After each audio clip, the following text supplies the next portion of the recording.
way through which we can move that person beyond that reality. Because the idea that they will just emerge out of it, it won't happen.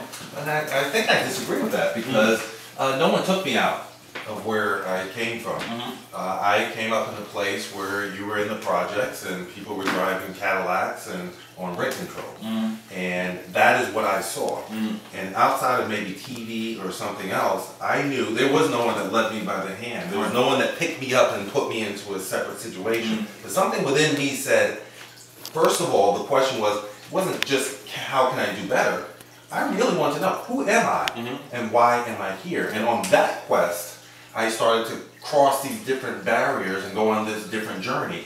Now, how far I get and whether I am successful compared to what society says success is a different thing. But I think there comes a time within a young man when he steps up and says, who am I? Okay? And where do I go from here? Regardless, I don't think we're constrained solely by our environment. I think it has a big effect on us. You know, if we see people only doing this, if you're only on the corner buying a bottle of wine, hanging out, and doing nothing, I don't think that necessarily change you to that atmosphere and that environment. I think at some point, if you see, and in fact, it could also be a catalyst to get you out of that, because you can say, that is not me. And so then you tend to step up and say, now, what are the steps I need to take to step out of that? And I think that's where we have outward influences. But you see, and I agree that environment is not the sole determinant of how one forms identity or where their trajectory is going to be in life.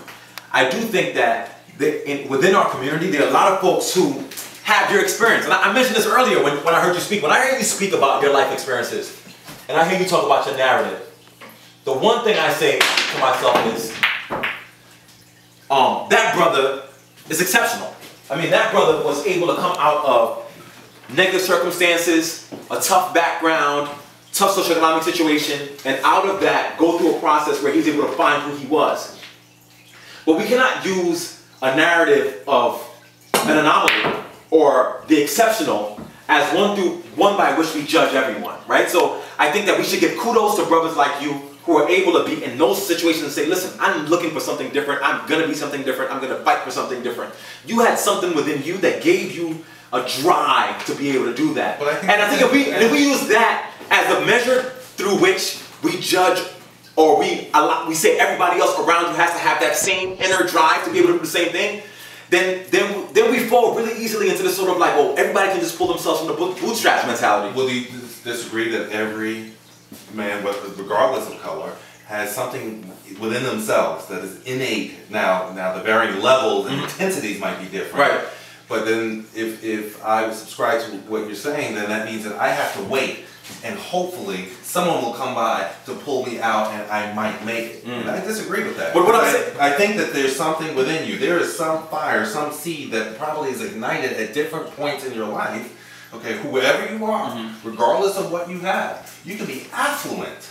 You can have all your parents' money that's been passed down. You're a cajillionaire, but you still have no sense of identity and purpose. And I think that that is a quest and a journey that we're constantly on, regardless of what your career is, what degree you have.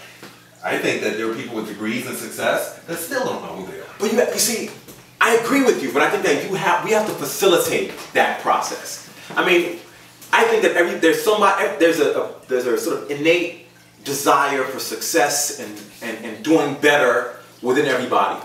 But we can't